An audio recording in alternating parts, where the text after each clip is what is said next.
वैष्णवा संगते सुख वाटे जीवा आणि कमी देवा काही नेने. महाराज म्हणले मी वैष्णवाच्या संगतीमध्ये गेलो, परिणाम मला सुख मिळालं. पहिला शब्द आहे महाराज वैष्णव. वैष्णव म्हणायचं कोणाला? वैष्णव वैष्णव म्हणजे काय? लेट टप्पू माळ घातल्या म्हणजे वैष्णव होतो का? नाही महाराज. आमचे गुरुजी राऊत बाबा सांगत असतात, लोक अशी माळ घालायत महाराज, माळ काढून वघारायला मारली तर वघारील चक्र यायची. काय म्हणतात आमचे बाबा?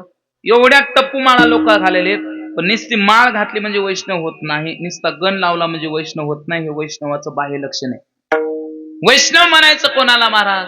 ज्याचं सगळ्यात जास्त प्रेम देवावर, सगळ्याच्या सगळं प्रेम वैष्णव तो जया अवधी देवावरी माया, अवधी देवावरी माया, अवधी देवावरी माया. वैष्णव तो जया अवधी देवावरी माया, अवधी देवावरी माया, अवधी देवावरी माया. वैष्णव तो जया अवघी देवावर माया. माया या शब्दाचा अर्थ प्रेम आहे. ज्याचं सगळंच्या सगळं प्रेम देवावर, त्याला काय म्हणा? वैष्णव म्हणा. आपलं कोणावर प्रेम असतं जास्तीत जास्त? सगळं कोणावर असतं? कोण म्हणलं बायको? सगळ्यात जास्त प्रेम कोणावर करतो माणूस? हा, जीवावर करतो. बरोबर. किती जीवावर प्रेम करतो माणूस सांगू का? जीवावर जर, देहावर जर प्रेम नसतं माणसाचं, तर महिन्याला लोकांना पांढरे झालेले केस काळे केलेच नसते. किती प्रेम आहे देहावर? अरे देहावर जाऊ द्या, मुलावर लेकरावर इतकं प्रेम आहे महाराज आपलं, खूप प्रेम आहे. पण संताचं, वैष्णवाचं तसं नाही. सगळ्याच्या सगळं प्रेम देवावर. मुलावर प्रेम करीत नाहीत, बायकोवर करीत नाहीत, देहावर करीत नाहीत महाराज. अरे वैष्णवच त्याला म्हणा. किती जरी संकट आलं तर ज्याचं भजन बंद होत नाही, आणि किती जरी दुःख झालं तर ज्याचं भजन बंद होत नाही, त्याला म्हणायचं खरा वैष्णव. विठाला विठाला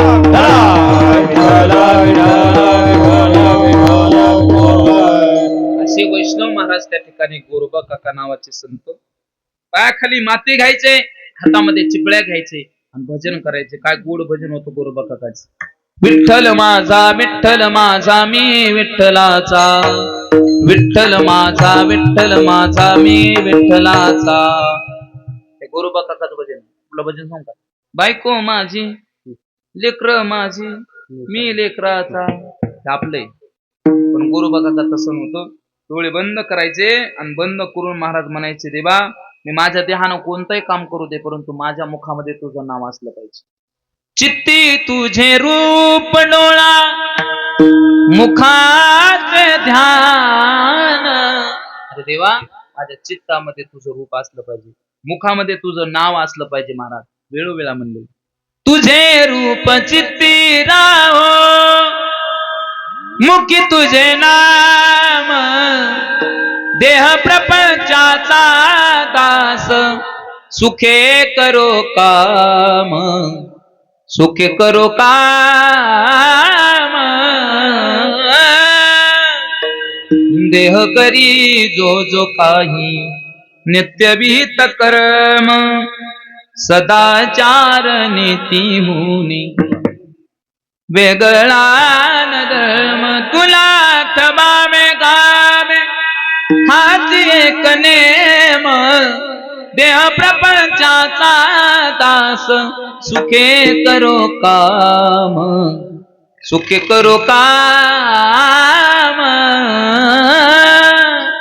कोण म्हणायचे? तुम्ही बोर झाले का? असे गच काऊन बसले महाराज? असे म्हणजे टवटवीत बसा. मी आलतो का तेव्हा कसे होते माहिती तुम्ही?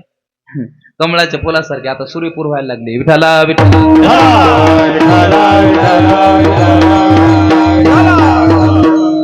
गोरोबा काका त्या ठिकाणी महाराज पायाखाली माती घ्यायचे, हातामध्ये चिपळ्या घ्यायचे आणि भजन करायचे. गोड भजन म्हणायचे महाराज. एका दिवशी घरातलं पाणी संपलं म्हणून काकू पाणी आणण्यासाठी निघाल्या. लेकरू होतं कडेला. ते लेकरू महाराज अंगणात ठेवलं. अंगणात ठेवल्याच्या नंतर महाराज पाणी आणण्यासाठी काकू गेल्या. पण ते लेकरू रांगत रांगत रांगत गोरोबा काका जवळ आलं. गोरोबा काका भजनात दंग होते, डोळे बंद होते. महाराज लेकराला पाहिलं नाही. ते लेकरू चिखलात आलं. चिखलात आलेलं लेकरू महाराज गोरोबा काकाने एक पाय उचलला आणि त्या कवळ्या लेकराच्या अंगावर टाकला अंगावर पाय पडल्याबरोबर महाराज कवळं लेकरू होतं, रक्ताच्या चिळकांड्या उडाल्या, रक्त बबाळ त्या ठिकाणी महाराज माती झाली, चिखल लाल झाला, गुडघ्यापर्यंत रक्त आलं. दुसराही पाय उचलला आणि महाराज त्या लेकराच्या अंगावर टाकला. तुडून तुडून तुडून तुडून लेकरू मेलं. लेकरू मेल्याच्या नंतर महाराज भजन बंद नव्हतं, भजन चालू होतं, चिखल तोडवणं चालू होता. चिखलात लेकरू होतं, लेकरू तुडून तुडून तुडून चिखलमय झालं महाराज, लाल झाली माती. आणि काकू पाणी घेऊन आल्या. पाणी घेऊन आल्याच्या नंतर पाहतात माझं लेकरू कुठे, आजूबाजूला लेकरू दिसलं नाही, माती लाल दिसली, डोक्यावरला माठ खाली आदळला आणि मोठ्यानं ओरडले, ओ जळू द्या, बंद करा ते भजन, जळू द्या, बंद करा ते भजन. म्हटल्याच्या नंतर डोळे उघडले, बायकोकडे डोळे लाल केले, विचारलं, का ग माझं भजन बंद का केलं? सांगितलं, खाली पा. खाली पाहिलं, चिखल लाल दिसला. विचारलं, कशाचं रक्त आहे? सांगितलं, आपलं लेकरू मी अंगणात ठेवलं होतं, तुम्ही तुडून तुडून मारले आणि त्या विठ्याचं भजन करताय. असं म्हटल्याच्या नंतर महाराज गोरोबा काकाला राग आला.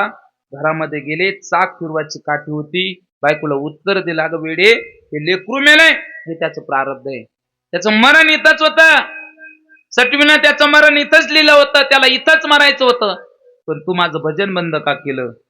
सांग. काठी महाराज उगारली, डोक्यात पडणार. तेवढ्यामध्ये बायकोने विचार केला, ही काठी जर माझ्या मस्तकात पडली तर मला मरायला वेळ लागणार नाही.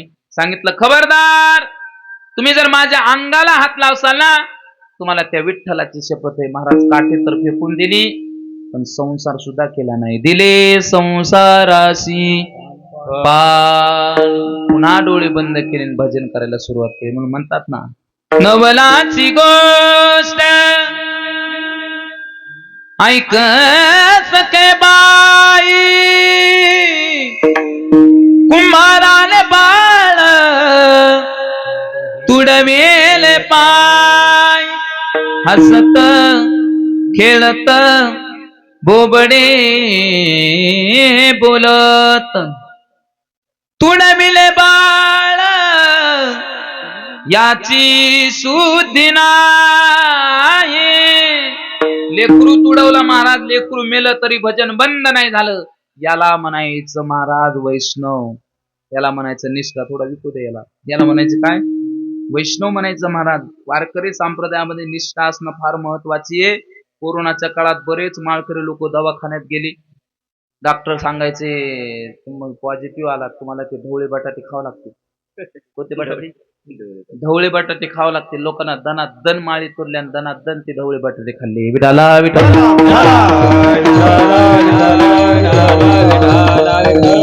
अरे वारकरी संप्रदायावर निष्ठा असणं फार महत्वाची आहे. जेने विठ्ठल मात्रा घ्यावी, तेने पथ्य सांभाळावे. मी आता महाराज बरेच महाराष्ट्रभर फिरतो, असे बरेच लोक आहेत महाराज जे माळी घालतात आणि दारू पितात. लय लोक पाहिले महाराज मी. कधी कधी तर महाराज नाही बरं का, फार घालणारे लोक महाराज कधी कधी पिऊन येतात आमच्याकडे. म्हणून बरेच लोक आहेत महाराज, हे नाही तर विठाला विठाला.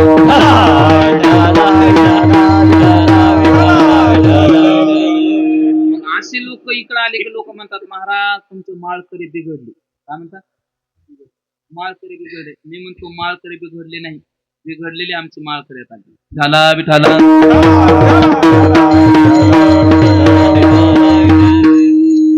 अरे ज्यानं वारकरी संप्रदायातली माळ घातली ना, त्यानं महाराजांनी त्या ठिकाणी पथ्य सांभाळलं पाहिजे. निष्ठा असणं फार महत्वाचे. भजनावर निष्ठा पाहिजे महाराज. काय पाहिजे? निष्ठा पाहिजे. आता निष्ठा निष्ठी झाली.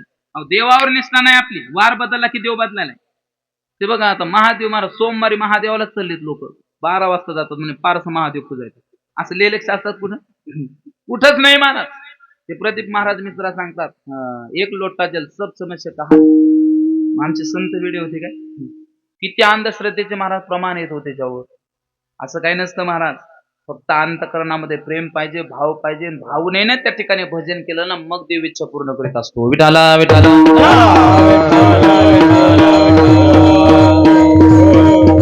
बघा ना, सोमवार आला की महादेवाकडे चलोत, मंगळवार आला की देवीकड, बुधवार आला की विठ्ठलाकड, गुरुवार आला की महाराज दत्तात्रय, शुक्रवार आला की पुन्हा देवी, शनिवार आला की पुन्हा मारुती, आणि रविवार अहम वाग्या सोहम वाग्या प्रेम नगरवारी. अहम वाग्या सोहम वाग्या प्रेम नगरवारी. अहम वाग्या वाग्या सोहम वाग्या प्रेम नगरावा सोहम वाग्या प्रेम नगरावा सावन होऊन भजनी लागा देव करा कैवारी होऊन भजनी लागा देव करा कैवारी सावन होऊन भजनी लागा देव करा कैवारी सावन होऊन भजनी लागा देव करा कैवारी हे मल्हारी शिवारी माझा मल्हारी शिवारी जय मल्हारी शिवारी माझा मल्हारी शिवारी मल्हारी शिवारी माझा मल्हारी शिवारी हे मल्हारी शिवारी माझा मल्हारी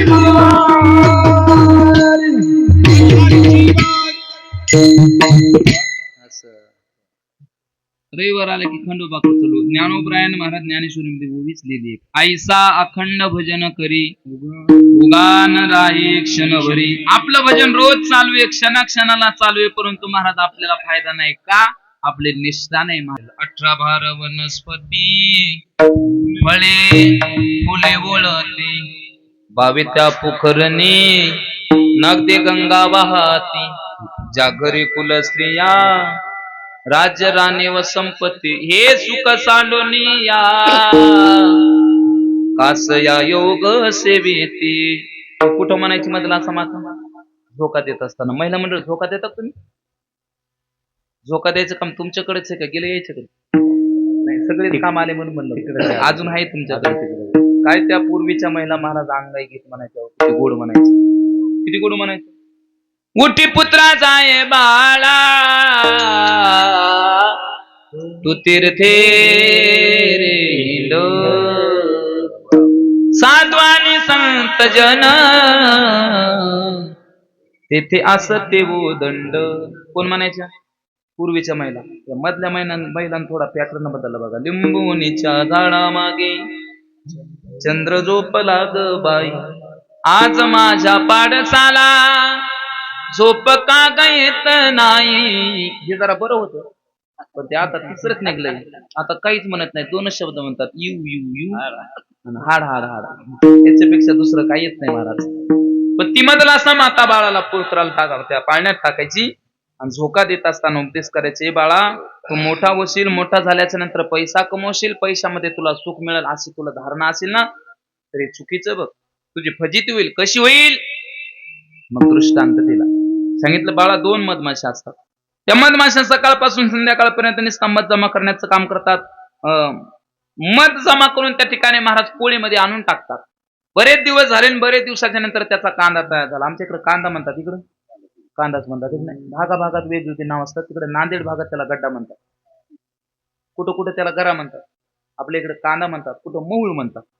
मराठी भाषा एवढी भारी महाराज, म्हणून ज्ञानोबरायनं मराठी भाषेचा त्या ठिकाणी महाराज ज्ञानेश्वरीमध्ये उल्लेख केला. मराठी शब्दाला किती समानार्थी शब्द आहेत? खूप आहेत महाराज.